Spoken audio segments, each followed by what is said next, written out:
Soomaalidu waxa weeyaan dad qab leh ama isla weyn. Sir John Kirk oo ahaa qunsulkii Ingiriiska u fadhiyi jiray jasiiradda Zanzibar sanadkii 1870 ayaa waxa uu ka wareeray sidii awooddii Ingiriisku ay wax aynkaasi u cabsi gelin weyday Soomaalidii.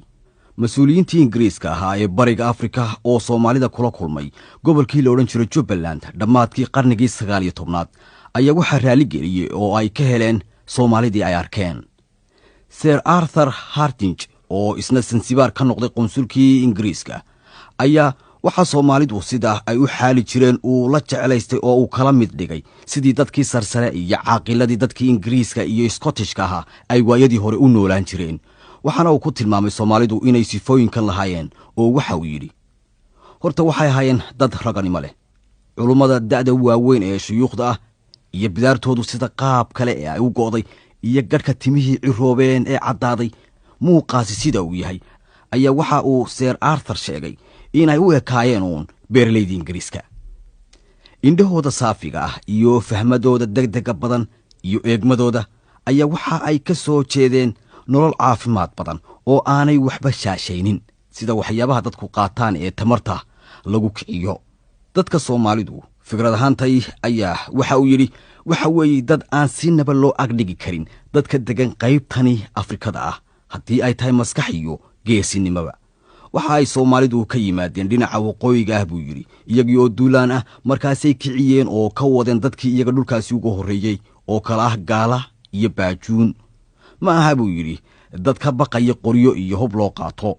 wax yar muddo ka dambeysay waqtigii Sir Arthur Hardinge ayaa Sir Charles Eliot oo ahaa gudoomiyihii Ingiriiska ee bariga Afrika ayaa waxa uu faallo ku sheegay in Soomaalidu ay iyaga qudhoodu isku arkaan kuwa ama la mid ah Ingiriiskii amba kaba sii sareeya. shakhsiyadda qofka Soomaaliga ah uu leeyahay waxay ahayd mid si aan kala go' lahayn ay uga hadli jireen saraakiishii reer Yurub ee ka shaqaynayay Somaliland oo ay hadal hayn jireen uun amaan iyo ceebiba waa jireen. shakhsiyadda Soomaaligu waxa ay ku sheegeen inay ahayd mid ay iswehelinayeen calaamooyin aan meel wada degin fudayd iyo saldhigasho la'aan hadalka oo taagtaagan oo sidii dagaal oo kale la moodo. sidaasi darteed Soomaalidii beriyaha cadan soo gali jirtay mas'uuliyiintii Ingiriiska ayaa waxa ay sitaan ee hub ah ka dhigi jiray. waxaa jirtay inaan laba danayn jirin mustaqbalka imani doona cir weynina waa jirtay. waxaa jirtay is ammaanid xad dhaaf leh iyo sharaf weyni aan bini aadamka cidiba ka sharaf weynayn. qadaris xumo iyo kibir seetada goostay oo matalan haddii uu gaal soo agbaro qof Soomaali ah tiyo gaalka loo jeedo ayaa candhuufa qofkaasi uu ku tufi jiray dhulka. qabka qofka Soomaaliga ahi inta la sii buunbuuniyay oo lagu sii dardaray ayaa waxa dhacaysa in aan cidiba wax u sheegi kari jirin waayo isagaaba isla toosan oo dac weyn oo laga soo galo uma banayn jirin cidnaba. fikradda ninka Soomaaliga ahi uu iska qabo ayaa waxay ahayd qof la soo barbar dhigo oo lala sima ha jooge in uu isagu ka wanaagsan yahay nin kasta oo jira. haddana iyada oo sifooyinkaasi ay jireen ayaa waxa kale oo jirtay madax bannaani iyo kelinimo iyo martigelin ama wax tashiirid ama kale reebreebid joogto u ahayd noloshiisa. halisi meel ay jirto kama gaban jirin tiyo xataa marmar lagu nafwaayayo oo geesinimo iyo waxa uu lahaa adkaan wax la barbar dhigaa aanay jirin. dhulka uu hooyga ku leeyahay waxa uu u dhaxeeyaa lamadegaan iyo kayngaab odaxley ah oo uu noloshiisa ka heli jiray. sida lamadegaankaasi loo naasnuugo biyo iyo baadba aad ayuu ugu darnaan jiray oo xeelada yaqaanay. Soomaalidu waxay ahaayeen dad aad iyo aad u dagaal yahaniina iyagoo isticmaalaya tabo lagu hoogo. waxay qaadan jireen gaashaan ka samaysan haraga gariga oo waxay u dagaalami jireen laba iyagii oo ninba wato waramo wax tumaatiya oo af leh iyo bilaawe amba golxad oo inta midi kii kale ku soo maqan yahay ayaa isagiina midii ku taala. waxa ay jeclaan jireen Soomaalidu dagaalada gaadmada ah iyo kuwa gacantaba la isula tago ee kaymaha gaagaaban ee jiqda ah la isku hareero. Soomaaligani ugu geesinimada badan ee ugu qabka badan ee dagaalyahanka ugu naxariista daran ah ayaa waxa uu awoodi kari jiray inuu sameeyo haddana wax weyn oo gobonimo leh oo waxa uu diyaar noqon jiray inuu dhiigiisa u qubo dhulkiisa. waxa uu dhimani jiray isagoo sidaa u arkaya nafta ka sii gurmaysa oo aan odhan jirin malaha waad dhimanaysaa oo seeftii oo ku taagan ayuu qosol ku dari jiray oo naftu ay kaga bixi jirtay. wax yar buu ka warwari jiray nabarrada ku dhacaya. nabarradana waxaa lagu dhayi jiray digada geela oo inta ay caabuqaan ayay marka dambe haddana bogsoon jireen. ninkii dhulmareenka ahaa ee la odhan jiray kabtan J.H. Speake ayaa isaga oo ka hadlaya Soomaalidii ambaanada u ahaan jiray ee dhulka u kala wadwadi jiray ayaa waxa uu sheegay in dhifdhif mooye aan la arki jirin niman Soomaaliyeed oo aanay nabarro ku oolin, oo nabarrada qaarkood sida ay u ba'naayeen aad ka yaabaysay sida uuga kacay.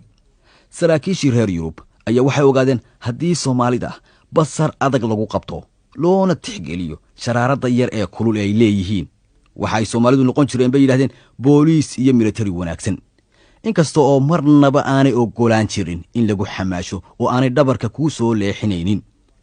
xagga dhar xirashada Soomaalidu amba military ha ku jiro, amba ha ku taagnaado dirayskii Ingiriiska, amba garan ha xidhnaado, amba surwaal gaaban, amba dharkii hiddaha u ahaa, amba toob, amba mara khayli ah oo uu ku yaalo shagaarkii sida dharka Scottishka ah oo weliba aad loo jeclaa haddii ay ku taalo shaambadii warshadda dharka samayn jirtay ee Manchester, ama marada la soo daray balay milmil ku yaalla oo biyo dhooqa leh oo midabka huruudda ah yeeshay.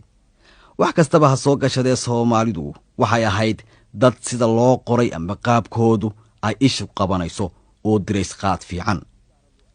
tani waxaa si gaara loo arki jiray marka ninku uu ugu xoogga badan yahay ee uu isku buuxsamo, isagii oo galkii seefaha noocyada kale lahaa ee tolkiis gacan ku sita, ta kalena gaashaan qaabka wareegga oo kale leh oo ka samaysan haragga geriga amba wiisha amba goodirka, gal yar oo isna harag ka samaysan oo kitaabkii qur-aanka ahaa uu ku jiro oo inta suun haraga dacallada loogu xidhay qoorta laga soo luulay oo halkaasin barbartaa sidaa uga soo dhacay.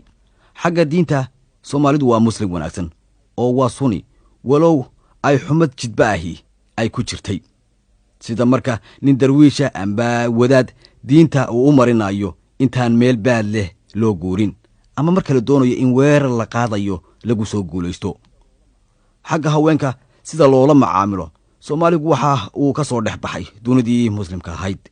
haweenka xijaab laguma hayn jirin oo waxoogay xorriyada oo aan dunida carabta lagu haynin ayay qabeen. Soomaalidu waxay ahaayeen dad safsafra oo socodka ku daran, nasiina la'aan, iyagii oo socoteen jiray oo wax badan aan qaadan jirin oo haddana goor walba guurguuri jiray ayaa waxaa loo yaqaanay oo la odhan jiray dadkii bilaa barkimada ahaa.